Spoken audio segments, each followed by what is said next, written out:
Bismillahirrahmanirrahim. Kita lanjutkan kajian kita di pasal 74 di halaman 62. Bismillahirrahmanirrahim.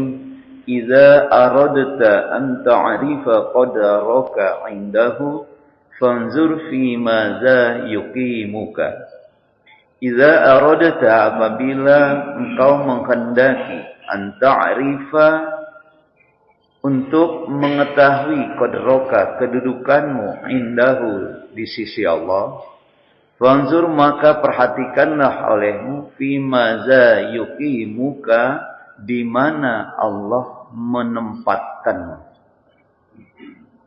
Pagi ini kita akan bahas satu pasal ketika kita mau melihat kedudukan kita di mata Allah, di sisi Allah.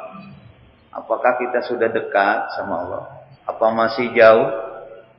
Apakah Allah sudah besar pada diri kita atau masih kecil? Maka katanya caranya fanzur fima za yuqimuka, maka lihatlah olehmu, lihat oleh kita semua, fima za yuqimuka, di mana Allah menempatkan.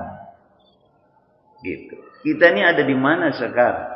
Kalau kita mau melihat kedudukan kita di sisi Allah itu, sekarang caranya kita lihat diri kita, di mana Allah menempatkan kita. Apakah kita berada pada komunitas orang baik? Apakah kita berada pada komunitas masyarakat yang tidak baik? Kita bisa melihat diri kita, pergaulan kita, sehari-hari yang kita lakukan, aktivitas kita kelihatan. Jadi kalau kita melihat diri kita di mana di hadapan Allah, maka kita lihat keadaan diri kita sekarang. Nah, itulah sebabnya di dalam syarah pasal ini, ya, Syekh Ibnu Athaillah menjelaskan, man arada ayyu'allima mansilatahu indallah falyanzur kaifa mansilatullahi ta'ala min qalbih.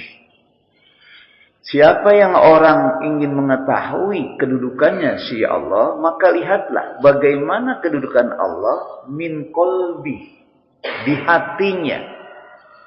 Sejauh mana kedudukan Allah itu di hatinya, adanya Allah di hatinya, itu adalah menunjukkan sejauh mana Allah menempatkan dia itu.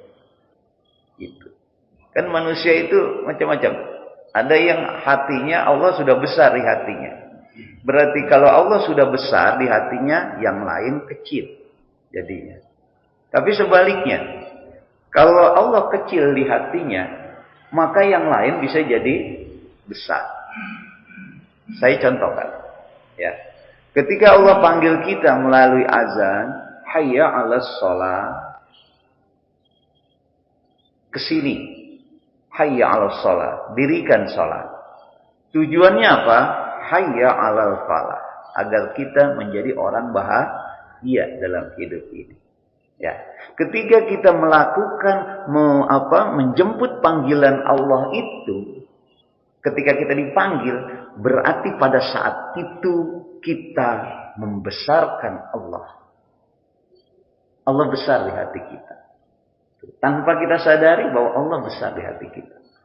Tapi sebaliknya, ketika ada panggilan Allah, kemudian kita tidak menjemput panggilan itu, maka pada hakikatnya Allah kecil di hati kita.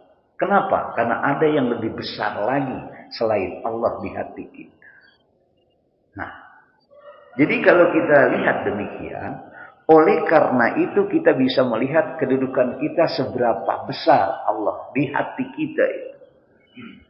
Kadang pasti itu dalam praktek, kadang Allah besar, kadang Allah kecil. Kadang kita semangat beribadah, kadang malas beribadah.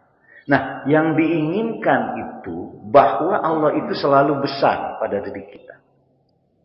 Selalu kita membesarkan Allah. Karena memang Allahu Akbar. Kenapa demikian?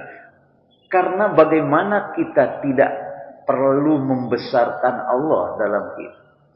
Kalau semua urusan kita, semua kebutuhan kita, itu yang memberikan Allah. Tanpa adanya imbalan apapun yang diinginkan Allah. Jangan kita menganggap bahwa ibadah yang Allah berikan, perintahkan pada kita itu imbalan dari anugerah. Bukan. Karena ibadah itu bukan untuk Allah, tapi untuk kita. Jadi kalau Allah memberikan anugerah kita kesehatan, sekarang kita dihidupkan lagi setelah tadi kita meninggal, kita mati kecil tuh tadi, kita dihidupkan lagi, nyawa kita diberi kesempatan untuk kita beramal baik, memperbanyak amal kita, diberi kesempatan juga untuk kita bertaubat dari kesalahan-kesalahan. Itu semua karena Rahman Rahim Allah. Semua anugerah-anugerah yang Allah berikan pada kita diberikan secara gratis. Bahkan tanpa kita sadari sampai sekarang. Udara yang kita hirup pun oksigen itu nggak pernah bayar. Bisa dibayangkan kalau Bapak masuk ICU itu. 1 jam aja berapa beli oksigen. Kita sudah 40 tahun, 50 tahun, 60 tahun. Kaki ini bahkan sering kita selalu pakai, bukan tambah tipis kaki ini, telapak kaki ini makin tebel, makin dipakai. Coba bayangkan dengan sendal jepit kita pakai terus, dia makin tipis. Tapi kaki ini semakin dipakai semakin tebal. Makanya orang yang macul itu orang yang banyak kerja keras itu tebal-tebal gitu.